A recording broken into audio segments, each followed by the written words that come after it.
Joining me now to talk next season's Premier League title race is Stevie Nicol, and I feel as though this question has been reserved just for you, Mr. Nicol, as to which team is best poised outside of Liverpool and Man City to win the title next season. But hold your horses just for a moment. We'll get to that. Do you think it's going to be a two-horse race next campaign as well? Yes, I do. I don't see any reason to think that anybody outside those two are going to be tooling up sufficiently to close the points gap that we had last year.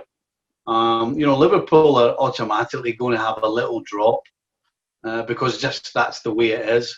And Man City will get stronger. I'm sure they will go and sign a centre back, and I'll be surprised if it's not somebody like Koulibaly, and that makes them better straight away. So with that natural drop from Liverpool's incredible run over the last 18 months, and City's strengthening at the back, that will close the gap between those two sides.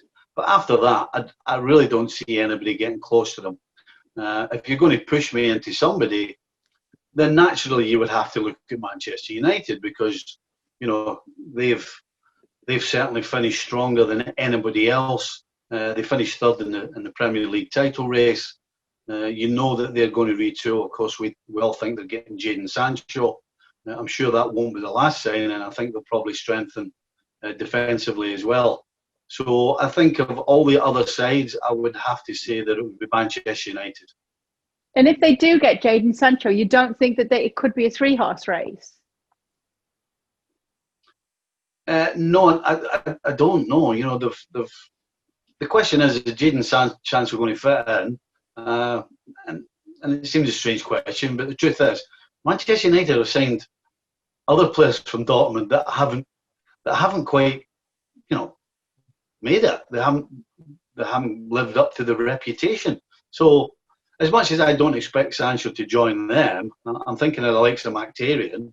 But you already have Greenwood, so I think you're replacing goals with goals, or you've got competition between two players that have scored goals. But it'll be what happens in the middle of the park and defensively that will decide whether Manchester United will chase City and Liverpool this year. Do you think that's where they could definitely bolster if it were to improve their chances then in the defence, Stevie? Yeah, absolutely. I think the front three, and certainly Fernandes and of course Pogba behind the front three, that's a real good attacking five.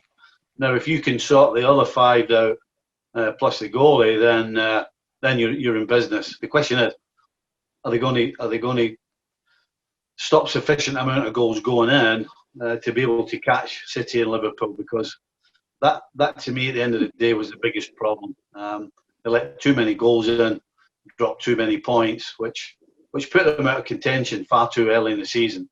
Yes, they did great coming back, but it's easy to chase than it is to actually be in contention and stay in contention.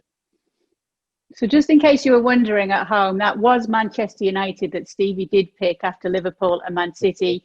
He's now off to wash his mouth out and pray for forgiveness from the liver bird. Thanks so much for watching ESPN on YouTube. And for more sports highlights and analysis, be sure to download the ESPN app. And for premium content and live streaming, subscribe to ESPN Plus.